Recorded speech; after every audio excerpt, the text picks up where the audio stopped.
네, 여러분 오늘은 8월의 첫날이자 일본이 우리에게 추가 경제 보복을 할지 그걸 결정하는 회의를 하루 앞둔 날입니다. 그래서 오늘 한국과 일본 외교장관이 이번 사태 이후 처음 만나는 자리에서 혹시 어떤 실마리를 찾진 않을까 기대도 했었는데 서로 눈도 마주치지 않은 채 입장 차이만 확인하고 빈손으로 헤어졌습니다. 강경화 장관은 한국과 일본의 군사정보보호협정을 연장하지 않을 수도 있다는 뜻을 내비쳤습니다. 첫 소식은 오늘 회담이 열린 태국 방콕에서 김혜영 기자가 전하겠습니다.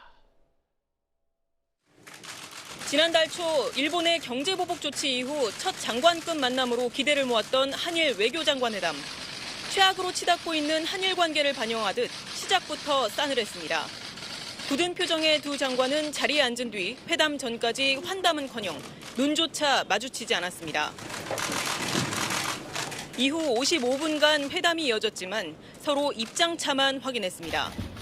강경화 장관은 화이트리스트 배제 방침 철회와 함께 상황을 악화시키지 않도록 노력할 수 있는 시간이 필요하다고 강조했습니다. 그러나 일본의 고노 외상은 일본 측 조치가 안보를 목적으로 한 정당한 조치라며 한국이 강제징용 문제에 제대로 된 해법을 가져와 국제법 위반 상황을 해결하는 게 우선이라는 입장만 되풀이했습니다. 이에 강 장관은 지소미아, 즉 한일 군사정보보호협정의 연장 거부를 시사했습니다.